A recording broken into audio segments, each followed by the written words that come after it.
Alhamdulillah, alhamdulillahilladzi hadana li hadza wa ma kunna linahtadiya laula an hadana Allah. Asyhadu an la ilaha illallah wahdahu la syarikalah wa asyhadu anna Muhammadan abduhu wa rasuluhu la nabiyya ba'da. Allahumma shalli wa sallim wa barik ala Muhammad wa ala alihi wa ashabihi wa man tabi'ahu bi ihsanin ila yaumil qiyamah. Amma ba'd. Bapak, ibu-ibu, hadirin wal hadirat jamaah salat subuh Masjid Baitur Rahman yang berbahagia dan dirahmati Allah. Alhamdulillah pagi hari ini kita masih bisa untuk melaksanakan ibadah salat subuh secara berjamaah. Mudah-mudahan Allah meridhoi dan memberi pahala yang terbaik bagi kita semua. Amin ya rabbal alamin. Salawat serta salam semoga melimpahkan pada Rasulullah Muhammad sallallahu alaihi wasallam. Bapak Ibu hadirin wal hadirat yang dirahmati Allah, pagi hari ini kita masih melanjutkan tafhim Quran surat Al-A'la yang pada pertemuan 2 minggu yang lalu kita sudah sampai di ayat yang ke-12 ini. Alladzi yaslan narul kubra. Sebelumnya Allah menjelaskan tentang orang-orang yang beriman, orang-orang yang patuh dan taat pada Allah akan dimasukkan ke dalam surganya. Sedangkan orang-orang yang kafir, orang-orang yang ingkar terhadap apa yang diturunkan oleh Allah, yaitu Al-Qur'anul Karim, maka mereka itu akan memasuki api yang besar. Yang dimaksud dengan api yang besar di sini adalah neraka. Nah, orang-orang yang bebal, orang yang ingkar terhadap peringatan Allah tersebut diberi ancaman akan dimasukkan ke dalam tungku api neraka yang besar. Jika di ayat ini disebut ada tungku api neraka yang besar, berarti ada tungku api atau neraka yang kecil. Ada yang besar, berarti ada yang kecil. Karena Allah menciptakan itu selalu berpasangan. Ada laki-laki, ada perempuan, ada besar, ada kecil, ada sempit, ada luas. Ya. Nah, lantas apa bedanya antara tungku api neraka yang besar dan tungku api neraka yang kecil, atau neraka yang besar dan neraka yang kecil itu bedanya apa? Kalangan ahli tafsir memahami bahwa neraka yang besar itu adalah neraka di akhirat kelak yang disediakan untuk orang-orang kafir yang memang kafir mutlak. Jadi selama hidupnya itu dia tidak pernah beriman kepada Allah, tidak pernah beriman kepada Al-Quran, tidak pernah beriman kepada Rasulullah atau Rasul dan Nabi yang diutus oleh Allah. Nah, sehingga dia akan berada di dalam neraka itu selama-lamanya. Itu neraka yang besar. Ada yang memahami itu. Sedangkan neraka kecil itu adalah neraka di alam kubur, atau juga ada yang memahami neraka kecil itu neraka yang disediakan untuk orang-orang yang berbuat keburukan tapi dia masih punya keimanan. Jadi ada orang yang disebut dengan orang fasik. Orang fasik itu bisa juga karena kekafiran tadi. Orang yang kafir mutlak tadi itu bisa disebut sebagai orang fasik, orang kafir yang fasik. Tapi ada juga orang muslim tapi dia fasik.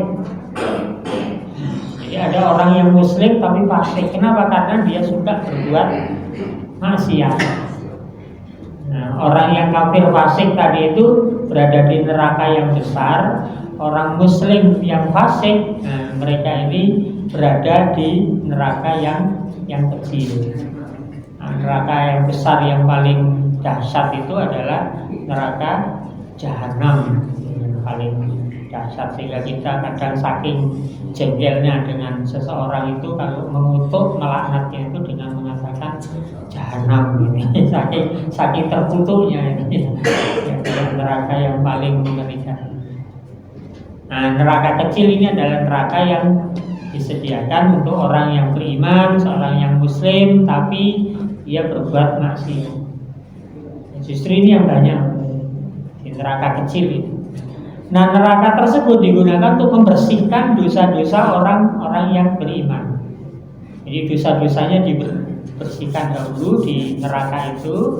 Sesudah dosa-dosanya dibersihkan, selanjutnya orang yang beriman tersebut akan dikeluarkan dari neraka yang kecil itu, kemudian baru dimasukkan ke surga. Nah, di surga itu dia nanti akan abadi selama-lamanya. Kenapa? Karena dosa-dosanya sudah terbersihkan. Nah, jadi itu neraka kecil, neraka asgor, narul asgor. Kalau narul kubro tadi itu berarti neraka yang memang disediakan bagi orang-orang yang bebal, yang susah sekali diberitahu tidak mau beriman. Sudah begitu sudah ahli maksiat. Nah, sehingga tidak ada ampunan bagi orang yang demikian itu. Nah, kemudian di ayat yang ke-13, summala yamutu fiha wala yahya. Nah, di dalam narul kubro tadi, di dalam neraka yang besar tadi, orang-orang kafir, orang-orang ingkar, orang-orang yang tidak mau beriman dan bebal tadi itu, mereka tidak mati dan juga tidak hidup di dalamnya. Tidak mati, tidak hidup. Kayak apa? Tidak mati, tidak hidup. Nah, orang-orang bebal dan ingkar selanjutnya berada di dalam neraka yang besar tadi, dalam keadaan tidak mati dan juga tidak hidup. Apa maksud dari kalimat tidak mati dan tidak hidup itu? Artinya siksaan di neraka besar itu begitu dahsyatnya, sehingga sangat menyiksa. Bagaimana tidak dahsyat jika orang yang ada di dalamnya meskipun disiksa sedemikian rupa, dia tidak akan mengalami kematian. Jadi kalau di dunia kan kalau disiksa sudah sampai batasnya dia akhirnya meninggal. Tapi di narul kubro ini dia disiksa sedemikian dahsyatnya sampai gosong, sampai dia tidak mengalami kematian. Sampai mungkin tulang belulangnya itu hancur, dia tidak akan mengalami kematian. Dia akan terus hidup sambil merasakan siksa yang sangat dahsyat dan mengerikan. Ya, neraka kita nggak bisa bayangkan, ya, kayak apa sakitnya. Nah, di dalam surat An-Nisa ayat yang ke-56 ini, Allah menggambarkan bagaimana ngerinya tadi, dahsyatnya siksa di neraka. Sehingga tadi dikatakan tidak hidup dan tidak mati. Tidak mati dan tidak hidup. Innal ladzina kafaru bi ayatina saufa nuslihim nar kullama nabijat juluduhum baddalnahum juludan ghayraha liyadukul adab innallaha kana azizan hakim. Coba Bapak Ibu kita membayangkan ini itu rasanya ngeri sekali. Ya, innal ladzina kafaru, sesungguhnya orang-orang yang kafir bi ayatina, yang ingkar terhadap ayat-ayat kami, maksudnya apakah itu Al-Quran ataupun kitab-kitab yang sebelum Al-Quran, termasuk juga ayat-ayat di sini adalah ayat-ayat kaumiyahnya Allah, alam semesta dan segala isinya ini diingkari, maka orang-orang demikian itu saufa nuslihim nar, kelak akan kami masukkan ke dalam neraka. Nah, narotnya di sini tadi narol kubro, neraka yang besar. Kullama nadijat juluduhum, setiap kali kulit mereka hangus, ya, kulitnya hangus karena disiksa tadi, mungkin hancur, ya, dagingnya juga begitu, tulangnya juga begitu hancur, sehingga Kalau menurut rasanya ya sudah kayak mati, tapi dia tidak mati. Kenapa? Karena oleh Allah kemudian badalnahum juludan ghairaha. Oleh Allah kemudian diganti dengan kulit yang baru lagi. Setiap kali kulitnya hangus, tulangnya mungkin rontok, dagingnya terkelupas, oleh Allah diganti dengan yang baru lagi, sehingga dia tidak akan pernah mati. Terus begitu. Kalau hanya satu kali selesai, enggak, terus menerus. Maka tadi tidak ada kata mati ketika berada di dalam neraka. Untuk apa? Kata Allah, liyadukul adab, supaya mereka merasakan siksa yang pedih. Jangan ngeri toh Bapak Ibu, seperti itu. Jadi langsung oleh Allah diganti saat itu. Innallaha kana azizan hakim. Sesungguhnya Allah zat yang maha perkasa lagi maha bijaksana. Nah, karena itu ya hati-hati ya dengan siksa neraka ya. Dan sampai ya kita ngicipi sedikit saja, meskipun tadi masuk ke neraka yang asghar ya, narul asghar, neraka kecil, jangan sampai kita ngicipi nih sedilune suwi, sedilu wae wis ngeri kok meneh suwi. Ini kan ya, berbahaya ya. Nah, Bapak Ibu, ini hadis dari Rasulullah. Ya, Rasulullah sallallahu alaihi wasallam bersabda, "Amma ahlun nari ladzina hum ahluha." Adapun ahli neraka yang menjadi penghuni kekalnya, fa innahum la yamutuna biha wa la yahyaun. Maka mereka tidak mati di dalamnya dan tidak pula hidup. Walakin nasun asobatuhumun naru bidunubihim. Akan tetapi orang-orang yang ditimpa oleh siksa neraka karena dosa-dosanya, jadi karena dosa-dosanya, auqala bi khotoyahum, atau Rasul bersabda karena kesalahan-kesalahannya, tadi karena maksiat. Dia sebenarnya orang yang beriman, tapi ya dia berbuat dosa, dia berbuat maksiat. Ya. Fa'amatahum imatatan, maka Allah akan mematikan mereka dengan satu kematian. Hatta idza kanu fahman, sehingga apabila mereka telah menjadi arang, gosong, jadi sudah gosong, sudah apa itu hancur, misalkan udina bis syafaat ya, Nabi diizinkan untuk memberikan syafaat kepada mereka. Jadi ini ada hak yang diberikan oleh Allah kepada Rasulullah itu untuk memberikan pertolongan kepada orang yang tadi berbuat maksiat tadi, tapi dia punya keimanan di narul asghar atau neraka yang kecil. Faji'a bihim dzobair. Jadi Nabi diizinkan memberi syafaat, lalu mereka didatangkan berkelompok-kelompok ya. Dzobairo berkelompok-kelompok secara terpisah. Fabusu ala anharil jannah. Lalu dia dimasukkan ke sungai yang ada di surga. Ya. Jadi tadi habis gosong tadi itu terus diberi syafaat oleh Nabi, diambil kemudian dimasukkan ke sungai-sungai di surga. Sumakila, kemudian Allah berkata kepada yang tadi gosong tadi itu sudah diambil, ya ahlal jannah, wahai penghuni surga, afidu alaihim, kucurkanlah air kehidupan kepada yang gosong tadi itu, yang sudah gosong tadi. Jadi diberi air dari sungai yang ada di surga tadi. Fayang butuna nabatal hibbati takunu fi hamilis sayr, maka hiduplah ya, tumbuhlah mereka, jadi bangunlah mereka laksana tumbuhnya benih-benih tumbuhan di larutan lumpur yang dihempaskan arus air. Jadi ini kalau yang tadi yang narul kubro tadi, setiap kali gosong diganti dengan kulit yang baru, daging yang baru, tulang yang baru, hidup kembali, disiksa kembali. Nah, kalau yang berbuat maksiat ini, ya, jadi orang yang berbuat dosa tapi dia punya keimanan, nah itu tidak akan selamanya berada di surga. Maka di dalam surat Al-Bayyinah itu ya, ada disebutkan bahwa orang yang masuk neraka itu khalidina fiha.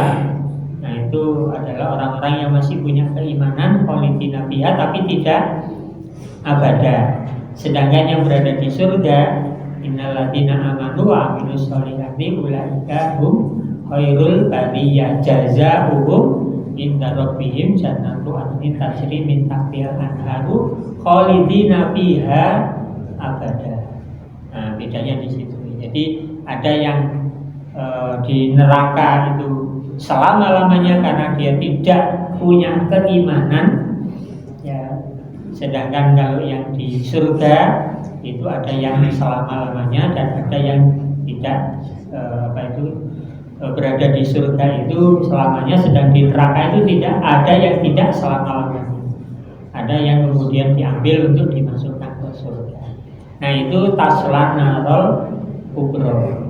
Jadi mereka akan dimasukkan ke dalam surga, ya kan, neraka yang besar, api yang besar, tungku api yang besar.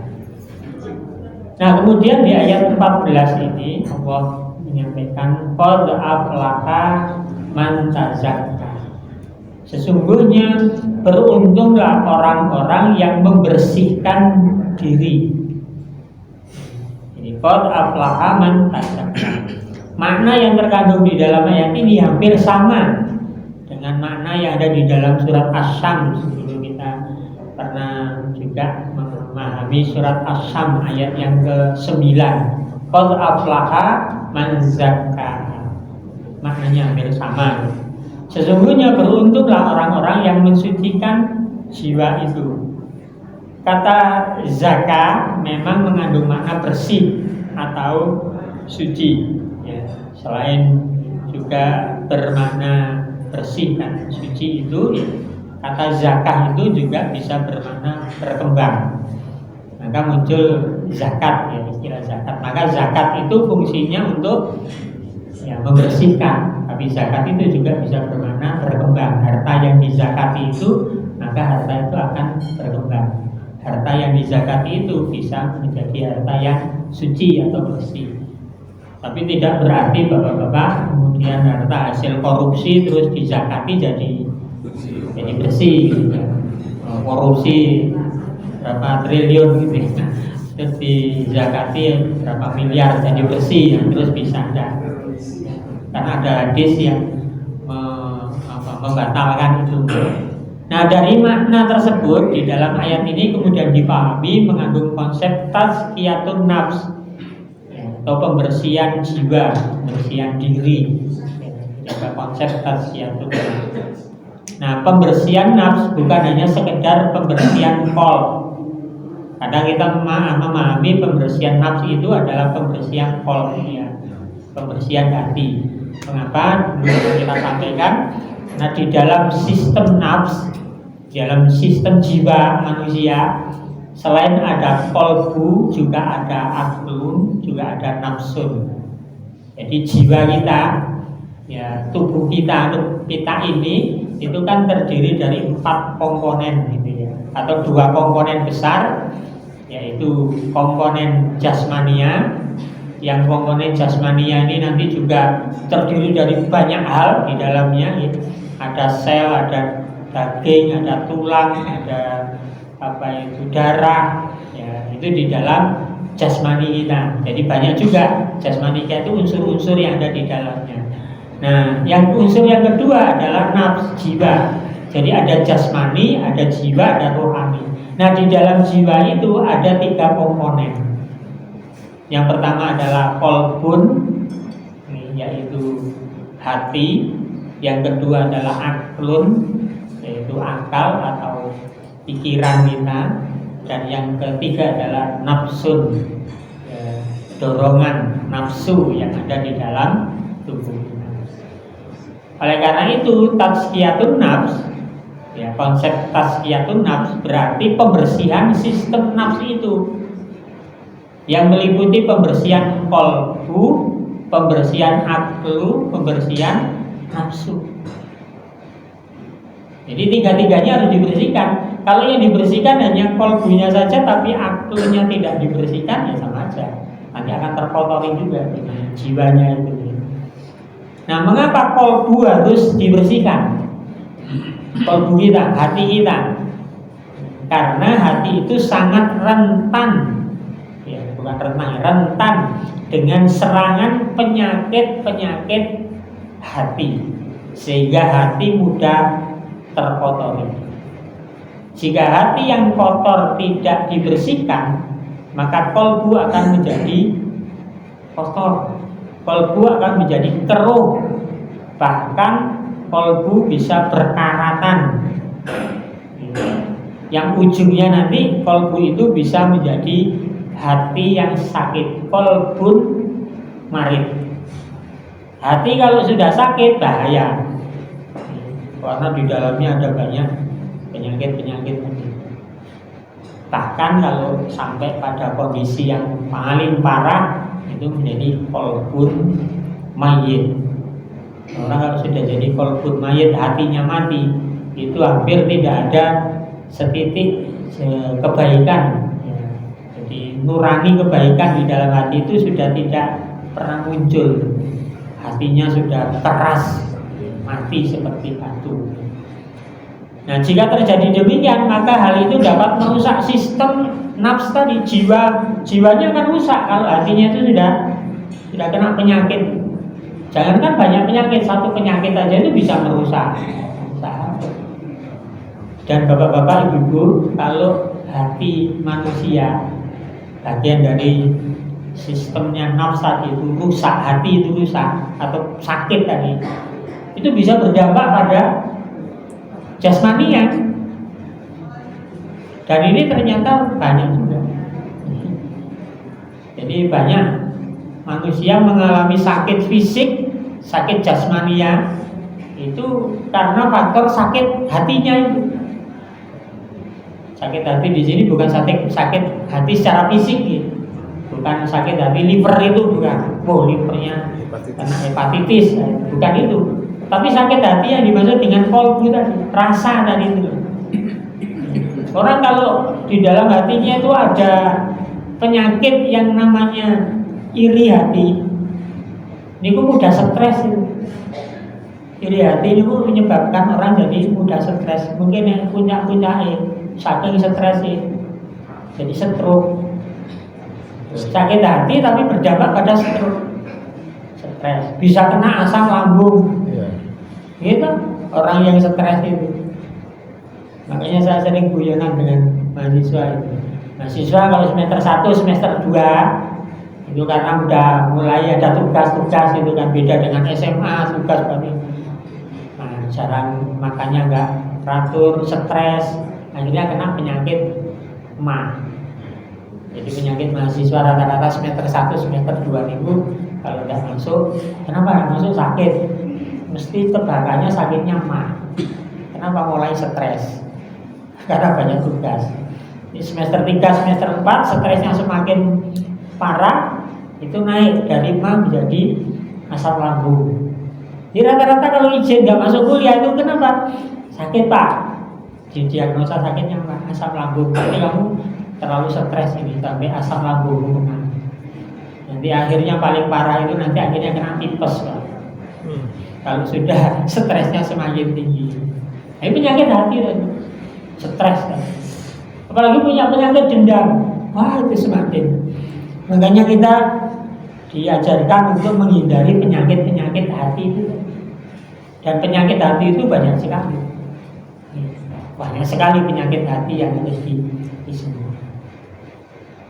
Nah, yang kedua, mengapa akal, pikiran kita, akal kita harus juga dibersihkan? Dalam konsep tazkiyatun nafs tadi, hati dibersihkan, akal pun juga dibersihkan. Kenapa? Karena akal kita itu juga rentan dengan serangan penyakit. Misalkan ada penyakit namanya angan-angan yang berlebihan. Nah, kadang kita kalau punya angan-angan itu kan kayak kunut merindukan bulan, terlalu berlebih-lebihan sehingga ketika angan-angannya ini tidak tercapai, nah itu akalnya jadi owak, jadi goyang, sakit akalnya. Begitu juga dengan pikiran-pikiran negatif thinking. Ya, kita kadang sering ada orang gini kita sudah negatif thinking dulu, melihat orang pikirannya sudah negatif, tidak pernah berhusnudon, selalu saja sudon pikiran negatif. Maka itu harus dibersihkan. Tasfiyatun nafs itu dalam rangka itu juga membersihkan akal pikiran kita. Jika akal pikiran kita itu tidak dibersihkan, maka akal bisa menjadi rusak dan mengalami gangguan, sehingga dapat menyebabkan rusaknya sistem nafs manusia yang ujungnya bisa menjadi gila. Jadi kalau akal pikirannya itu rusak, ini pula jadi gila atau kalau kalbu tadi itu ya sama, berdampak pada penyakit jasmani juga. Jadi kalau sudah kena penyakit rusak akal pikirannya, maka harus dibersihkan. Nah, yang mengapa nafsu harus dibersihkan? Yang komponen yang ketiga, nafsu. Karena nafsu yang menjadi pemicu, menjadi pendorong manusia dalam melakukan perbuatan. Jika tidak dibersihkan, maka kecenderungan manusia kepada kefujuran akan selalu dominan. Nah, di dalam tubuh kita itu ada dua nafsu, nafsu fujur dan nafsu takwa. Nah, kalau tidak dibersihkan, maka yang fujur itu yang dominan. Oleh karena itu, ya nafsu pada nafs manusia harus selalu dibersihkan, dan nafsu-nafsu yang lawama, nafsu biologis, ya, itu harus selalu dibersihkan. Jangan sampai nafsu lawama, nafsu biologis kita itu, nafsu makan, nafsu minum, ya, nafsu kebutuhan duniawi ya, termasuk nafsu seksual, itu bagian dari nafsu lawama. Harus dibersihkan supaya tidak sampai turun kotor menjadi nafsu amarah. Nafsu amarah ini nafsu kebinatangan. Makan itu nafsu lawama, ya kebutuhan biologis, tapi bisa menjadi nafsu amarah kalau ketika makan itu berwatak seperti binatang. Bagaimana nafsu makan kok bisa berwatak seperti binatang?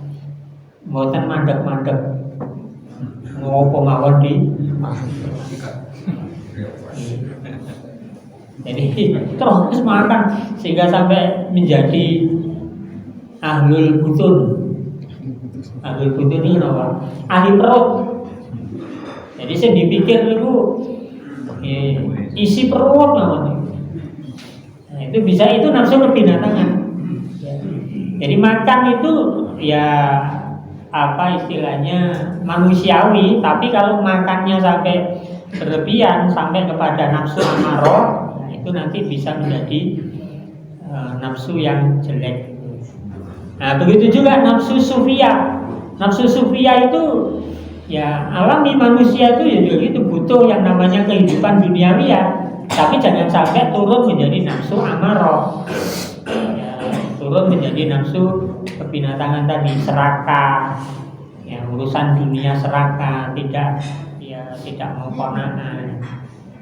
Kalau kita bersihkan nafsu-nafsu tadi itu, kita berharap nafsu kita itu terjaga menjadi nafsu yang mutmainnah, ya, nafsu yang baik, ya, nafsu yang radhiyah, nafsu yang diridhoi oleh Allah. Nah itulah fungsinya tazkiyatun nafs. Jadi kita diajarkan untuk tazkiyatun nafs. Nah bagaimana cara untuk tazkiyatun nafs? Ya. Imam Al-Ghazali ataupun juga Nasih Alwan itu juga memberikan tips, ya, cara untuk melakukan tazkiyatun nafs. Nah misalkan ini Al-Ghazali itu ya, itu memberikan ada 3 tahap ya untuk melakukan tazkiyatun nafs. Jadi membersihkan 3 tadi itu ya.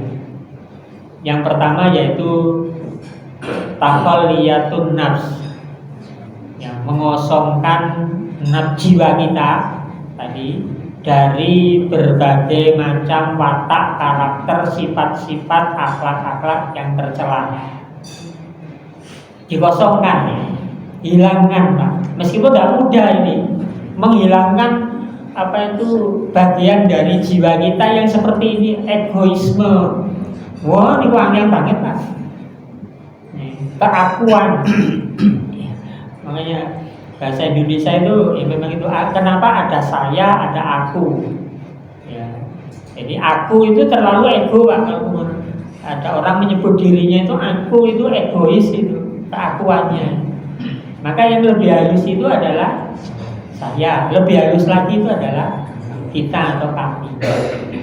Meskipun secara kebahasaan kalau kita atau kami itu kan berarti ya banyak ya. Tapi selain itu kata kita atau kami itu tidak otomatis itu mengandung banyak, tapi mengandung makna apa tadi itu penghormatan. Makanya Quran itu ada Allah itu menggunakan kata begitu, Pak. Kalau kaitannya dengan persoalan penyembahan, itu Allah tidak menggunakan kata ganti jamak dalam kaitannya penyembahan ya. Innani anallah, sesungguhnya aku ini Allah. Fa'budni, maka beribadalah kepadaku. Di sini Allah pakai aku, Pak, pakai aku. Karena berkaitan dengan penyembahan. Tapi ketika Allah itu memberi rizki, Allah menurunkan Al-Quran, Allah memberikan kepada hambanya nikmat, itu Allah tidak menggunakan kata aku. Misalkan menurunkan Al-Quran, inna anzalnahu fi lailatul qadar, sesungguhnya kami Allah menurunkan Al-Quran pada malam Qadar. Loh, kami Allah, kenapa kok pakai kami? Karena di makna kami itu Allah memberikan penghormatan kepada pihak lain yang terlibat. Siapa yang terlibat? Malaikat Jibril terlibat, Rasulullah terlibat, ada pihak lain. Maka Allah memberikan penghormatan. Dalam proses penciptaan manusia, Allah juga pakai kata kami. Kenapa? Karena dalam proses penciptaan manusia itu ada keterlibatan pihak lain. Siapa? Orang tua, bapak, ibu. Tapi bapak ibu itu bukan penciptanya, tapi terlibat di situ. Maka Allah, maka penggunaan kata kami itu juga di bahasa Indonesia selain mengandung makna jamak, tapi juga bisa mengandung makna penghormatan. Jadi halus, tidak aku gitu. Nah, makanya kalau kita ngajarkan kepada anak-anak kita, cucu-cucu kita, itu jangan sering-sering menggunakan kata aku. Ya. Ada anak TK yang masih kecil itu, Pak. Ya, ketika berkenalan dengan orang lain itu, ya, yang berkenalan ini menggunakan kata aku. Ya, yang sudah besar itu. Aku namanya ini. Ditegur oleh anak TK tadi, anak kecil tadi. Jangan aku, saya. Loh, coba anak kecil, berarti ini bapak ibunya ngajari. Jangan aku, saya. Diulangi lagi, aku namanya ini, jangan aku, tapi saya. Hebat sekali itu orang tua ngajari anak itu. Tidak mengajarkan kepada anaknya itu sikap keegoisan. Sejak kecil sudah diajari begitu. Keegoisan, kebencian. Juga begitu, Pak. Jangan diajarkan sedikit-sedikit kebencian, iri hati, dengki, takabur, itu dihilangkan. Bagaimana cara kita menghilangkannya? Nah, dilakukan dengan mengendalikan pikiran tadi. Karena itu hati tadi itu juga terkait dengan pikiran tadi. Jadi dikendalikan pikirannya. Pemikiran-pemikiran yang negatif, mengarahkan apa yang tidak baik itu dikosongkan. Supaya kosong, maka isilah pikiran kita itu, hati kita tadi itu dengan perhatian kepada Allah. Nah, maka kita diajari membasahi lisan kita dengan kalimat-kalimat thayyibah. Dalam rangka apa? Mengosongkan tadi, Pak. Ya, kalau lisan kita itu sering itu, pikiran kita itu nyaur, Pak. Jadi nggak hanya di batin, makanya sholat itu, bacaan di dalam sholat itu tidak boleh di batin. Ini jenengan batin, itu mesti pikirannya ngalor ngidul. Bacaan sholat, jenengan sholat bacaannya di batin, di dalam hati, nggak pikirannya ngalor ngidul. Nah supaya tidak ngalor ngidul tadi, dibaca. Sebab dengan membaca itu pikiran kita akan mengikuti, hati kita pun juga akan mengikuti kalau dibaca. Ya, meskipun tidak harus keras gitu ya. Nah ini jadi itu cara untuk mengosongkan hati, pikiran tadi itu dari hal-hal yang bersifat tercela. Jadi mengosongkan jiwa kita itu dari hal-hal yang tercela tadi. Nah kalau sudah kosong, baru kemudian tahalliyatun nafs. Terus diisi nanti, dikosongkan tadi, dihilangkan yang jelek-jelek tadi itu, diisi dengan sifat-sifat yang positif, sifat yang terpuji, sifat yang baik, ketawaduan, kesabaran, ketekunan, kedermawanan, kasih sayang, kebersamaan. Itu diisi, sifat-sifat itu dimasukkan ke dalam nafs kita. Nah, bagaimana cara mengisinya? Selalu dekat dengan Allah, banyak beribadah. Ya, ketika kita sering-sering beribadah, banyak beribadah, apapun ibadah itu, maka ya akan terisi di dalam jiwa dan pikiran kita. Ya, perilaku-perilaku yang terpuji. Makanya orang-orang yang soleh dulu itu ya begitu ya, menghindari yang maksiat tadi, jangan suka kumpul dengan yang maksiat, ya, kemudian kumpul dengan yang baik-baik. Nah itu cara mengisinya.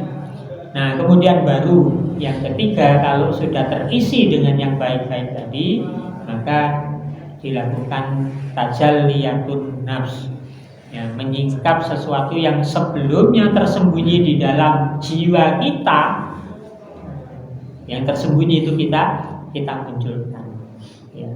Sehingga apa yang tersembunyi itu kemudian muncul dan memisahkan manusia dari Allah, sehingga cahaya kebesaran Allah dapat dilihat dengan jelas dalam jiwa seseorang. Maka orang yang demikian itu hidupnya selalu damai. Mengapa? Karena dia selalu dekat dengan Allah. Ini konsepnya Al-Ghazali, yang ini banyak dilakukan oleh para pengikut Torekot biasanya, Pak.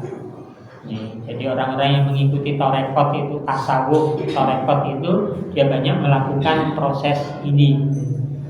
Nah, meskipun kadang caranya ada yang ya Torekot itu ada yang menyimpang, ada yang enggak. Ya meskipun kebanyakan menyimpang. Kenapa? Karena ya mereka memang butuh itu gitu loh. Sehingga Torekot itu kadang membuat zikir sendiri, Pak. Zikir yang dibuat oleh siapa itu murabi Torekotnya itu, ya, pemimpin Torekotnya. Zikir-zikir yang baru yang mereka, dan itu mereka lantunkan, bahkan termasuk ada yang melantunkannya itu dengan sampai nggak sadar. Jadi saking nikmatnya dia itu berzikir. Jangan kalau lihat itu kan ada yang sampai dengan gerakan yang kayak orang mabuk play itu, Pak. Tapi mabuknya bukan karena minum, mabuknya karena zikir. Bukan hebat sekali, Pak. Ya. Boleh nggak seperti itu? Ya silakan aja kalau itu pribadi. Tapi Rasulullah tidak pernah sampai berzikir dengan cara seperti itu. Ya, tapi sampai pada tajalliyatun nafs itu luar biasa, Pak. Jadi ya orang sholat itu kan harusnya ini loh Pak konsepnya itu. Jadi kan nggak usah pakai zikir yang macam-macam tadi. Sholat saja tapi praktekkan dengan konsepnya Al-Ghazali. Wah luar biasa Pak. Tapi kita sholat aja kadang nggak bisa seperti ini. Susah sekali. Makanya kita diajari ketika sholat itu dibersihkan dulu jasmanianya dengan toharo, dengan berwudu, bersihkan jiwanya. Ya, ketika berwudu itu sudah mulai kita itu mengosongkan ini nafsi yang jelek-jelek itu ketika wudu itu, sehingga diibaratkan wudu itu menggugurkan dosa-dosa, sifat-sifat akhlak-akhlak kita yang jelek. Maka wudu itu yang tenang, wudu itu yang tenang, karena dalam rangka tahalliyatun nafs. Ini kadang jenengan wudu aja orang tenang. Komat. Wudu itu yang tenang itu sekitar 2,5 sampai 3 menit Pak. Wudu yang tenang itu. jenengan ya, jangan keras-keras akhirnya.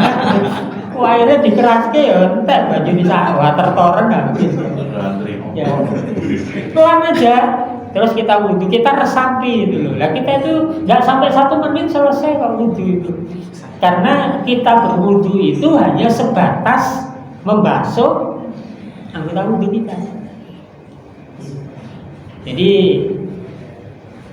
apa itu ayat qad aflaha man tazakka, atau tadi ayat ini juga ya, yang membersihkan sungguh beruntung orang yang membersihkan jiwanya, itu termasuk diawali dari membersihkan jasmanianya itu wudhu sholat. Maka setelah wudhu selesai ya, kita kemudian masuk ke tempat sholat, masuk masjid itu juga dengan tenang, karena kita sudah mau mempersiapkan. Proses ini dilakukan dengan sholat saja. Maka kalau nanti sudah bisa sampai pada tajalliyatun nafs ketika kita sholat, nikmat sekali Pak sholat itu. Ini kadang kita tuh wudhunya itu hanya sekedar membasuh fisik, sholatnya juga hanya sekedar gerakan. Sholat kita itu kadang kan hanya sebatas itu Pak, gerakan bacaan, tidak sampai masuk meresap ke dalam jiwa gitu Pak. Itu kadang sholat kita kok seperti itu. Maka kalau ada orang sholat sunnah, apakah itu tahiyatul masjid, qobliyah, ba'diyah, kok le sholat niku cepet, itu eman-eman Pak. Ngapain sholat kok kayak gitu? Qobliyah tapi cepet, ba'diyah cepet.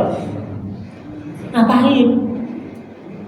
Sholat qobliyah itu nek iso sing suwi, supaya suwi apa? Le mangkat ojo telat-telat. Sholat ba'diyah apalagi, ba'diyah itu sudah waktunya panjang. Ya kok salah lungo ya Pak. Sini dipakai. Itu loh kadang. Sekali lagi kalau kita bicara tentang sholat Bapak Ibu, luar biasa. Sholat itu media kita untuk tazkiyatun nafs yang paling hebat.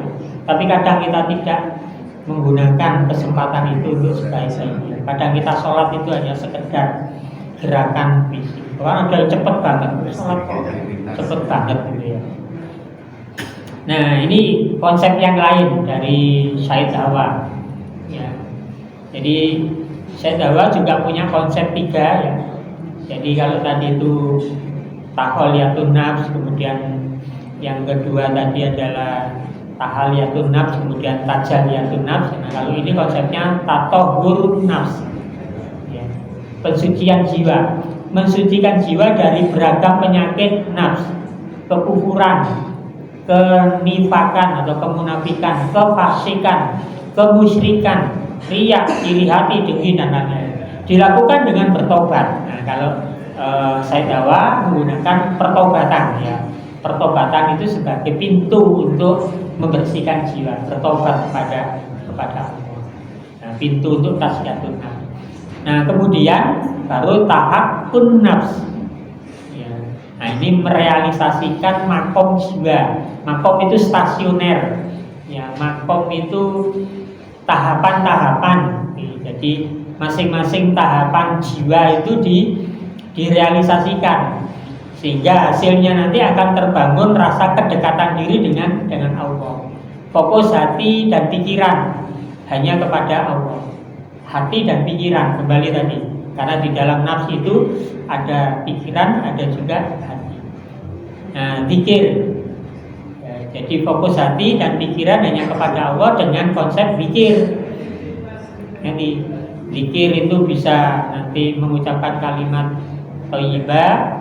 Zikir itu bisa membaca Al-Quran, zikir itu bisa juga sholat. Jadi konsep zikir di dalam Al-Quran itu ada 3 yang namanya zikir. Selama ini kita zikir itu hanya fokus pada satu, apa? Zikir kita hanya mengucapkan kalimat-kalimat thayyibah. Ayo zikiran. Nah kan terus kalimat thayyibah itu ya. Padahal zikir itu 3 di dalam konsep Quran apa? Betul, pertama adalah mengucapkan kalimat thayyibah. Yang kedua baca Quran. Baca Quran itu juga zikir kepada Allah. Dan yang paling hebat, puncak dari zikir kepada Allah itu adalah sholat. Ya. Jadi sholat. Jadi Allah menyatakan wa aqimis sholata lidzikri, maka dirikanlah sholat lidzikri, untuk ingat kepada. Maka zikir yang paling utama itu justru adalah dengan. Nah, dengan zikir itu, ya maka ketauhidan, rasa taubat kita akan terus-menerus terjaga, tawakal kita, bahkan zuhud, ikhlas, ubudiyah kita itu akan terjaga. Jadi ini tahakkun nafs. Nah, yang terakhir kemudian takhallukun nafs, berakhlak dengan nama-nama Allah yang mulia. Nah ini, kalau kita tadi itu sudah bisa berzikir secara terus-menerus kepada Allah sebagai realisasi makom jiwa kita, maka kemudian perilaku kita, bahkan watak kita, watak kita sehari-hari itu akan seperti sifat-sifatnya Allah, meskipun tidak bisa sama dengan sifat Allah. Apa? Seperti misalkan sifat seperti sifatnya Allah. Allah itu bersifat latif. Latif itu apa? Lembut. Maka ketika kita itu sudah mewarisi tadi ya, karena begitu dekatnya dengan Allah, sifat kelembutan Allah itu kemudian kita transfer ke sifat kita. Menjadi orang yang lemah lembut, tidak keras, tidak kasar, meskipun katanya gawan bayi ini banyak bulu. Ini kalau latifnya itu ada pada dirinya, dia bisa bersikap lembut. Penampilannya aja yang mungkin bicaranya kasar, tapi hatinya lembut. Ya seperti itu. Itu adalah transfer sifat Allah kepada diri kita dalam sehari-hari, kehidupan sehari-hari. Kan luar biasa kalau sudah itu. Kalau orang itu dekat dengan Allah, menjadi tadi ya, orang yang tahakkun nafs itu bisa seperti itu. Rahman, Allah itu pemurah, suka memberi. Nah, kita menjadi itu. Ketika sifat itu kita transfer pada diri kita, kita menjadi orang yang suka memberi, dermawan. Itu karena sifat Rahman. Ya, Rohim, sayang, ya, kasih, itu gitu. Karena Allah itu maha kasih, ya. Saya kadang kalau menggunakan kata kasih itu kok kayaknya itu punyanya orang sebelah gitu. Ya. Tapi padahal Allah itu Rahim, ya. Maka nggak apa-apa kita menggunakan kata kasih, gitu ya. Kasih Allah, gitu ya. Sayangnya Allah. Kok kayaknya kalau pakai kasih itu punyanya mereka ya Pak? Enggak. Quran itu Allah itu sifatnya juga Rahim. Rahim itu maha sayang, maha kasih kepada kita. Kasih dan sayangnya Allah itu diberikan kepada, maka yang dipakai tidak apa-apa gitu ya. Tidak berarti kemudian itu punyanya mereka. Nah ini Bapak Ibu, nah mari ya, tazkiyatun nafs, baik itu konsepnya Al-Ghazali maupun konsepnya Said Awa ataupun Nasih Ilwan nanti itu bisa juga kita praktekkan dalam kehidupan kita sehari-hari. Saya kira ini Bapak-bapak, Ibu-ibu, insya Allah besok kita lanjutkan ayat yang ke-15 ini. Ini yang nanti agak panjang. Kenapa? Karena di ayat ini saya akan mencoba untuk menyampaikan bagaimana sih sejarah tentang sholat itu. Karena di ayat ini Allah menyebutkan wadagaros marobbihi fasolah, dan dia ingat nama Robnya lalu dia sholat. Padahal surat ini adalah surat awal. Urutan yang ke-10 turun, tapi sudah bicara tentang sholat. Nah, sholat yang bagaimana? Nah, ini nanti akan kita bicarakan di pertemuan 2 minggu yang akan datang. Saya kira ini, mohon maaf bila ada yang kurang berkenan karena waktunya sudah habis, sehingga tidak ada kesempatan untuk bertanya. Mohon maaf. Mari kita akhiri, kita tutup kajian Tafhimul Quran kita pada pagi hari ini dengan membaca hamdalah bersama-sama. Alhamdulillahirabbil alamin. Subhanakallahumma wa bihamdika, asyhadu an la ilaha illa anta, astaghfiruka wa atubu ilaik. Aqulu qouli hadza wa astaghfiru innahu huwal ghafurur rahim. Assalamualaikum warahmatullahi wabarakatuh.